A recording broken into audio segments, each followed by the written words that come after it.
black or white. It's not black or white. It's not black or white. It's not black or white. With Tim Stevenson and Diane Blakely. Not black or white. It's not black or white. With Tim Stevenson and Diane Blakely. They're not quite good. They're not very good at that either.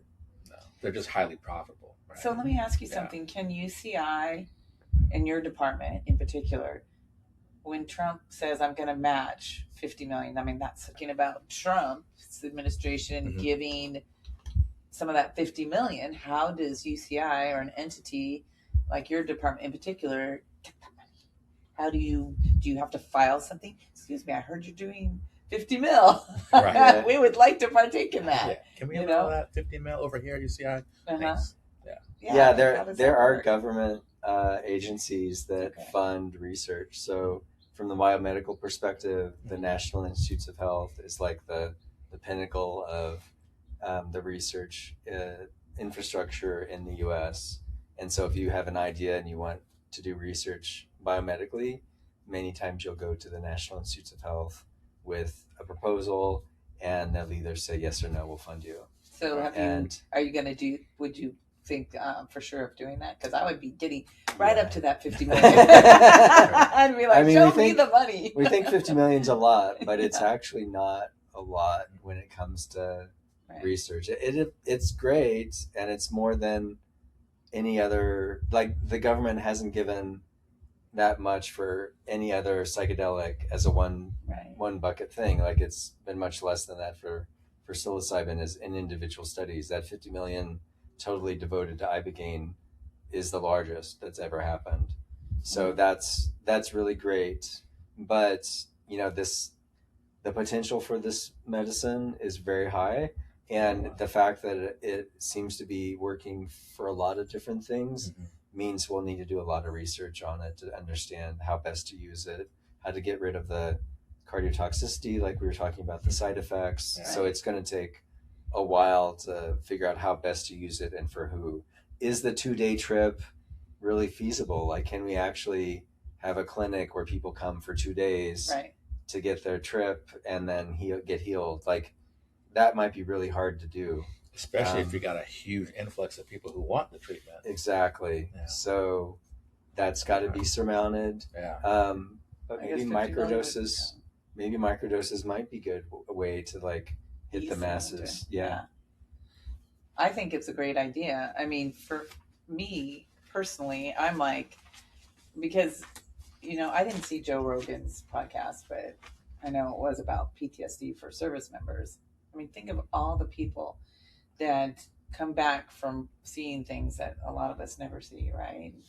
And how bad that effect on your brain can be. It makes it really hard for you to enter regular civilian life again. And so hats off to Joe Rogan. I don't know how he found the topic, like how that came about. But I mean, if you have that population, that segment of population, and then you've got people who've been abused as children, and then you've got drug abuse. I mean, I think Ibogaine could be used for a ton of different things, like a better, what's the word I'm looking for? Like when your society's well, right? Like when people feel good and their brains are working right, that collectively helps everybody. I mean, the Indians know this, that everything's 360 degrees connected, right? Mm-hmm. Which I find it so interesting that, that sort of stuff comes from shamans and from cultures where they're utilizing that stuff for spiritual purposes, right? And then to come full circle and use it in what I think is more like, a medical situation. There's a lot of wisdom that comes from indigenous cultures, and a lot of the West has like forgotten that. Mm-hmm. Like the way our system works is we only favor like the new thing, the new brand shiny new thing. Give me something that works faster, that's cheaper, that's more powerful. Like that thinking is not wise because that doesn't incorporate the interconnectedness of everything and how things come in cycles, how things are circular, not just like linear. And it's interesting that you bring up the military. So for example, in that Waves and War documentary, like I was talking about before, in that documentary, you'll learn that of the military members that got shipped to the Middle East for combat, for every one person that died in combat, 4 people died at home from suicide. For the ones that come back home, 4 people to every one. Wow. So And it's so not, it's actually the returnees that have the higher population of. Yeah. There's more returnees that kill themselves. And that goes to show you that war is not the answer, because if you kill somebody, that's going to have an effect on your mind and your body and how you try to integrate after you've done that. I mean, that's a horrible thing, and it actually comes back to you, and you end up hurting yourself because of that. And so that's the thing that like Ibogaine undoes. And the fact that a lot of these military personnel say that it wasn't the war that they had to undo, it was like earlier traumas even. So like it's really complicated. There's a lot of interconnected webs, and anyway, I can go on, but like I feel like a lot of the wisdom that a lot of these cultures have is missing in the West. And like, let's go bomb a country, let's go take over a country, but like that, because we can get more money, we can get more power. No, it's ridiculous. It doesn't answer the problem. It creates more problems than it solves. It absolutely does. It creates way more problems. I mean, forget about just like the infrastructure of bombing someplace, you know, there's the people that live there, the kids that see things that they're not supposed to see, the adults that have to take care of the kids that see those things. I mean, all of that, you know, like pulling people out of rubble and stuff who've been trapped because someone bombed them, and even the person doing the bombing and doing the shooting and doing the killing, that person's wounded because they have to live with what they did. You know, it's funny you say that. I dated a guy whose grandfather, on every military or American holiday for veterans and stuff, he would just get rip-roaring drunk and walk around. And he was one of the 5 people who loaded the atomic bomb that they dropped on Hiroshima. Yeah. And each one of those people died, like killed themselves, or he drank himself to death because he was so upset that he had done this to all these people. You know, and I think a lot of them see that kind of. Yeah, and so I think you're 100% right about like. It's karma, essentially. Like, we're all interconnected, and if you do negative things to other people, it's going to come back on you. You're gonna suffer because of that. If you do positive things to other people, that comes back as positive to you. Like, that karma mentality is just missing in the West. And the fact is that we are all interconnected. Like our society, our culture, our economics, the world, we're all so interconnected. I mean, look at what's happening. Like, you just have to open the news and look at what's happening in the Strait of Hormuz. Like we're connected to that. We're all connected to that. Yeah, even our food is connected to that. Yeah, we're breathing. I'm breathing the air that you're breathing. We're all sharing the same air. So let's learn to live well. Well, I don't understand why people want to do that. I think it's a small, you know what I've learned? I think it's a smaller group of people that get this control where they want more power and more things and more stuff, and I can have more oil and I can have more money and all these things. But then the masses, they're like, we just want to kumbaya. We want to sit with our friends. We want to love on each other. I think there's more people like that. The problem is the people that are controlling things. Those people have a different kind of mentality. It's been that way and personality since the beginning of time.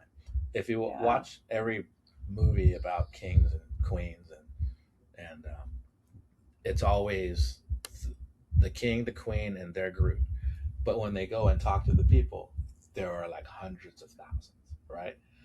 Because all people who control is a small group of people. It's always been that way, right? Because you can't have kings and queens without a peasant class of people. Why don't those people die? This is the one thing I don't understand. No. I mean, I don't want to sound like, death toller here, but why are the bad people the more like aggressive people, the people that are enacting harm on other people? How come they're the ones that never get sick? It's all the good people.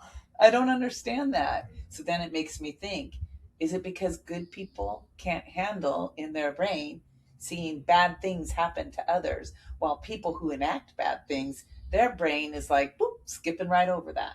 Like the way that their brain is designed skips right over. Yeah. Like having but there are empathy people who or combat compassion. the evil, right?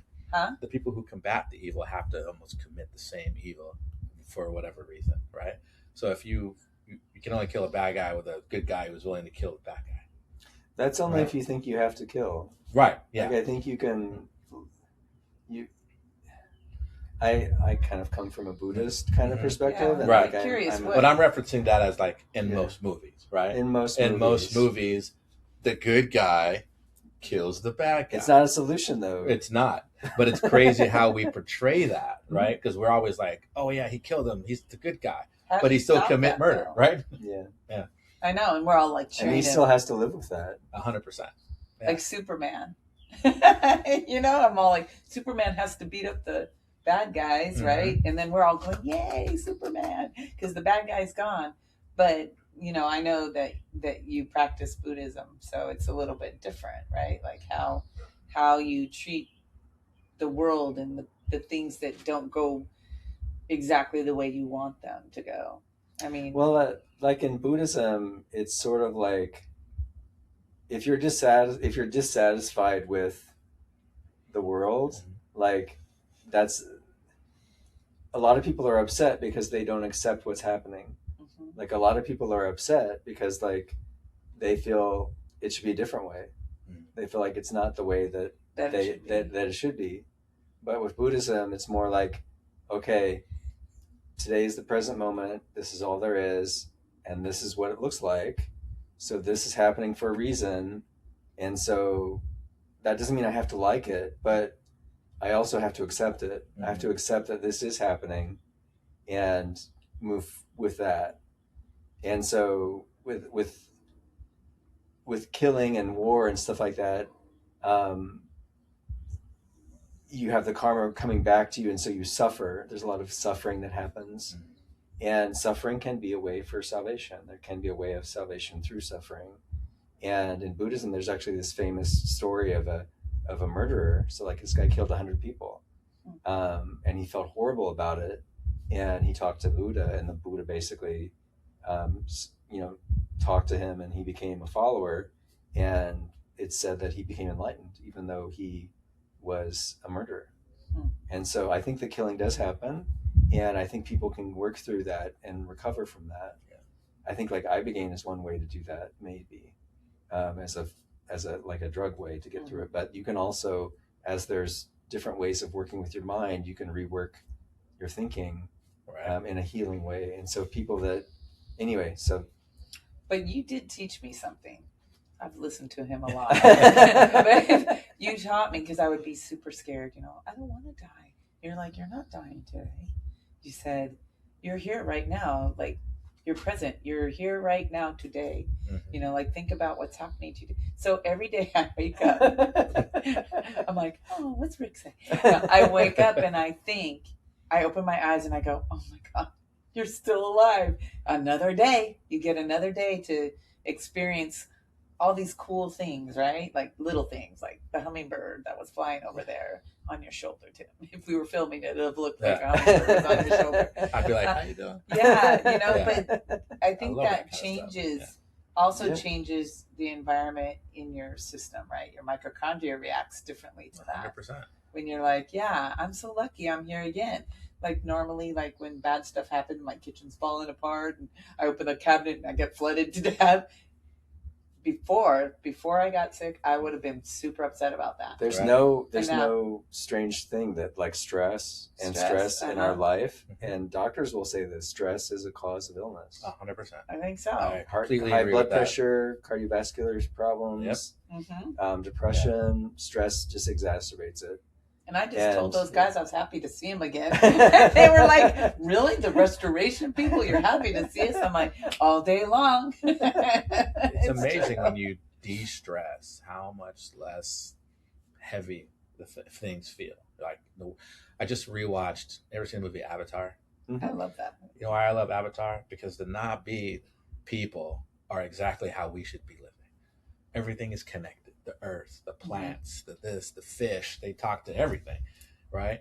And then here the humans come in, right? Mm-hmm. Because we want something, right? Yeah, we want the power, we or we want want, to take from and them. we always take it, like just like the history of this country with like the Indians.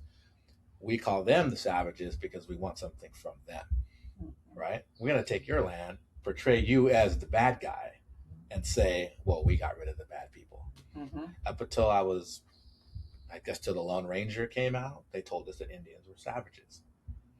But Tonto was like my favorite character. You had to see that in reruns. Huh? You had to see that in reruns. You're too young, right? No. The Lone Ranger? Lone Ranger. I grew up Really? on Lone Ranger. I thought it was like black and white. No? Mm-mm. Oh. Yeah. But even then, I had a black and white TV when I was a kid. So when I had to get up and actually turn the channel. knob. Yeah. Yeah, And he you was only like got a like schoolboy. the main channels. Everything else was like fuzz and snow. I remember that. Yeah.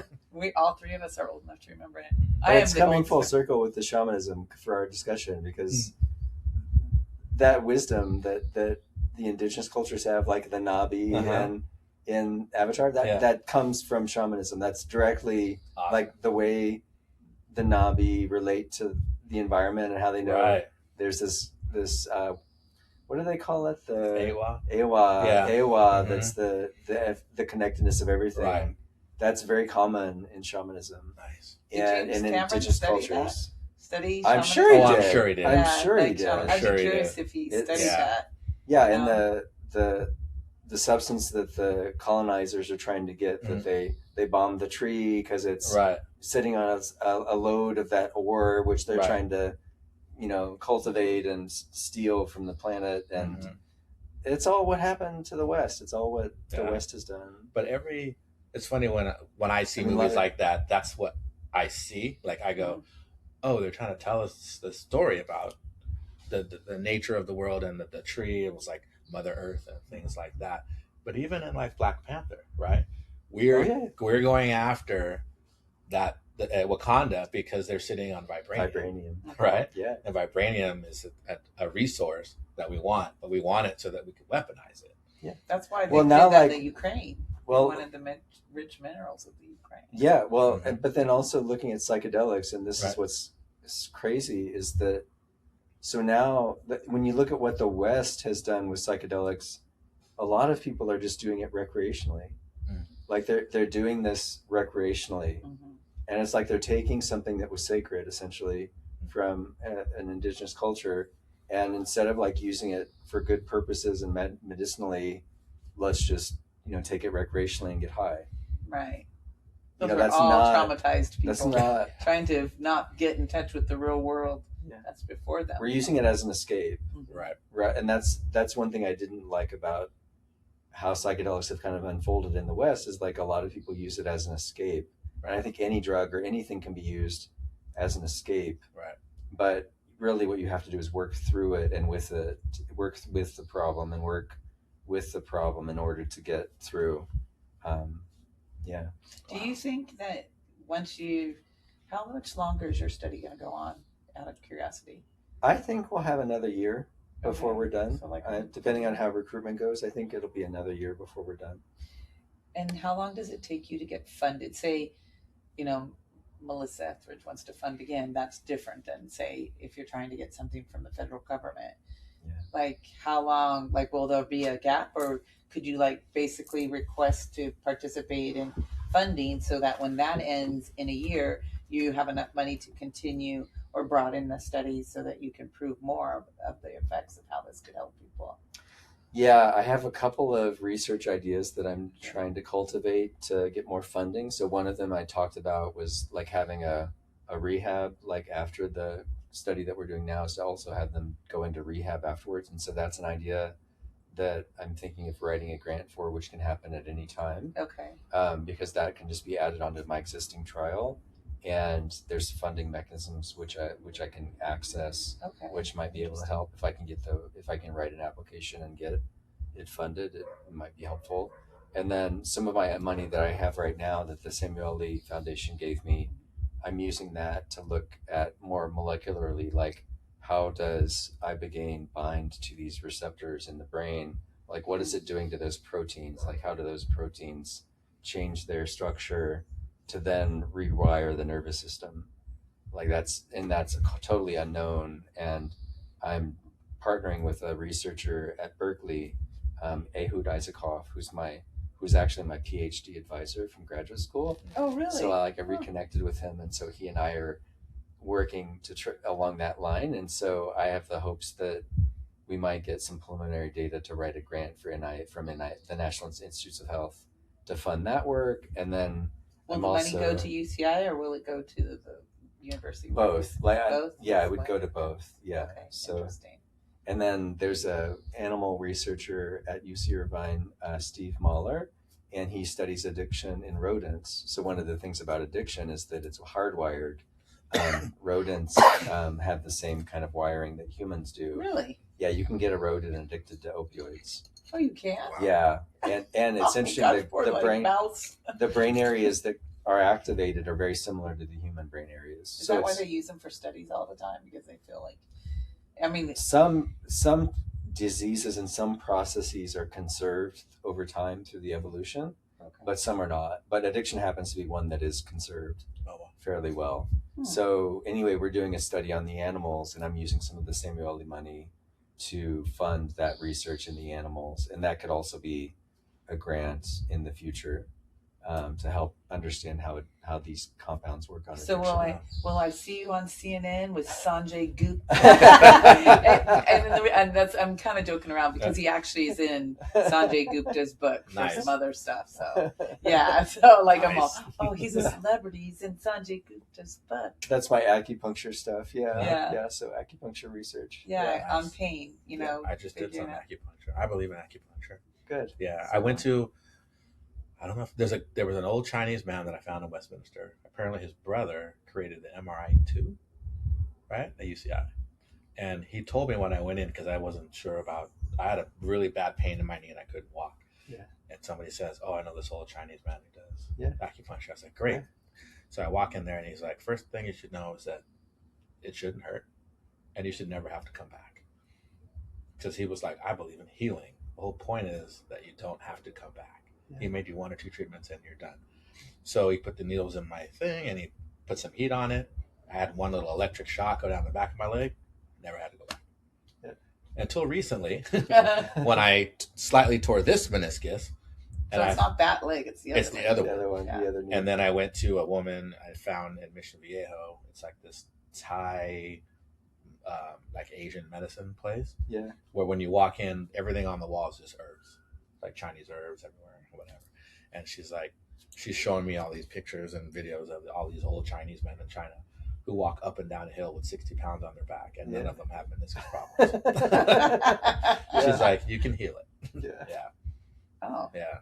So when I sent you the surgery guy, you're like, oh, the herbs. No, because there's still some modern medicine that's amazing. There's still some sciences. Yeah, I was getting my nails done, and I told him that I'm sitting next to this woman right now, and I told her she had pretty small feet, and it turned out that she was embarrassed of her bruising because she just had knee surgery and like bruised her all the way down. But they did nano surgery, like with nano bots or something crazy like that, and she has no pain in her knees at all. And she had the surgery 2 weeks ago. She was somewhere in her late 70s, and they replaced her whole knee. They made her kneecap special for her. They designed, I guess when you have knee replacement, it's kind of like in general you get a knee replacement. In this situation, they built one for her. Like they looked at what her kneecap looked like. She bionic? That's good. She's got titanium kneecaps. I want to be the $6 million man. She has titanium kneecaps that jump are on made. The roof. Well, trust me, there's all sorts of robotic things that I've watched recently where people are like in machines and that they're paralyzed and then they stand up and the machines are like walking for them down hills and mountains and stuff like that. So the world's just going to get better and more interesting. I think if we can tie, what you're doing, mind, body, and soul, I think people will be a lot more healthy. I think people will stop being sick, for starters. I think that's what we have to do is figure out how people get along, coexist together without enormous amounts of stress, and then find a peaceful way that I think people need to go back to basics, kind of. I hate to say that. I think we're overly produced and there's too much stuff and all these elements in our air and our water. And And I think and people are highly stressed. That's why people are getting sick. But hopefully, especially in the West. Yeah. Because when you travel to some places, it's a whole different. Where do you think is the best place to go for that, to see that in action? I mean, most Asian countries are pretty chill. The ones that I've been to, at least. Would you say so, right? Yeah, I would say countryside. Yeah. I mean, America is very affluent. Like, I think there's a lot of money. There's a lot of in money. America. Mm-hmm. So, like in other countries, some folks feel like they don't have enough money, maybe, but that's because they feel like they see it on TV and they see like the way other people live, and then they like, oh, I wish I could have that. So I think that I think happens, but I do feel like there's almost a sickness with the West. Yeah. There's a sickness with our mindset, and it's like this always wanting more, never being satisfied, always like taking everything, and not like understanding what consequences that has. And like I was just watching a show on plastics the other night, and like microplastics are everywhere, and like we've done this to ourselves, and it's because we just thought I need you to are have drinking out of glass. Yeah, we need to have a bottle that's plastic and then we throw it away, and then like and that just pollutes the earth. That doesn't. They didn't think about how can we design something that can be renewable. How can we buy something? Yeah. They did think of something. They just thought because it breaks, because people aren't careful, they just wanted people to be able to, on the run, to drop it in their purse. But this, this isn't going to kill you. This isn't going to for sure put microplastics in you, and it's not going to invade the earth either. So I think another problem is that like we don't pattern ourselves after the natural flow of things. Like we feel like it's always got to be sunny, it's always got to be warm, it's always got to be beach environment, it's always got to be, but like that's not the way Earth is. The Earth has cycles, seasons, and like look at our lights. Like we feel like we have to have lights on all the time, and that's why you go to New York and it's never dark. There's a light on all the time, but you can't function that way. You can't. You have to renew. You have to. And my lights just came on when you said that. That's hilarious. They're like, because they're were you talking about it? But where I found that not to be the case? Oregon. So I had a business trip to Oregon, and I was like, I'm driving in the dark. It was dark everywhere. The freeways were dark. There were big trees. I did roundabouts. Oregon, I always call that the state of roundabouts because there's one everywhere, and I got a ticket because I didn't know how to cruise the roundabout correctly. And the police officer said, "You're not from here, are you?" And then I didn't get the ticket, but I was getting a ticket because I merged into the roundabout incorrectly. But it was because there were no lights. There weren't lights anywhere. I mean, I think a good portion of Oregon is very woody, like trees and. Not in Portland. Yeah, well, I've been to Portland. It's a little bit busy, but a little more city-like. The city-like, but they have more but any rural big areas. City, the lights are on all the time. They are. The street lights are on all the time, York, even Chicago. though it's like 3 a.m. Mm-hmm. I went to San Saba, Texas. It's just like that. No lights. Like when you go past like Corpus Christi and you're coming in, and I had to teach some country artists, and it was some offbeat path, and then I turn, and then it's just dark. Really? Yeah. In Texas? In San Saba, Texas. Texas is a massive place, so it depends on where you're at. It is not the same. You know what I mean? Yep. Just like here, there are people who haven't been to cities in California, even in Southern California, that they've never heard of because you'd only drive the same places all the time. But no one's ever heard of Wonder Valley, right? Wonder Valley is right outside 29 Palms, and it's its own city, and it's basically like Mad Max. Like people come out of the dirt on, like you didn't even know that they lived there. And all of a sudden, where is this? It's right out. So if you're going to Palm Springs, when you get past like all those windmill things, there's a highway that goes inland. Oh. And if you go inland like 30 miles, you get like 29 Palms, and then you go to the right of that, and it says Wonder Valley. We shot a TV show there. The people there are real, right? Really? They live in like the dirt homes, like, but you can't see them from the road. And all of a sudden, there's like 3 guys on a quad coming out of nowhere, like, oh, we just live up the street. You go up the street and there's like nothing there. Then you turn and there's like a makeshift house and all this stuff in the middle of some dirt road. But if you've never been there, I just want to know where it is because I don't want to go there. You would have to get there on accident. Really? Okay. Or on purpose because you knew it was there. Yeah. Yeah. I think I'll wait till you film a movie again there. There are some places I've been to just in Southern California. I'm like, I didn't even know. Like the first time I went to the Salton Sea, I was like, I didn't even know it. I didn't know it existed. Yeah. Right. Or Bombay Beach, right, which is outside the Salton Sea. They call it Bombay Beach because where are these places? I don't even know what you're talking about. Same thing. Like if you're going like towards Palm Springs, right? You've been to the Salton Sea. I've seen it, but yeah. So if you're in the Salton Sea, what happens is everything, all the fish skulls, all the fish are dead. Yeah. Right.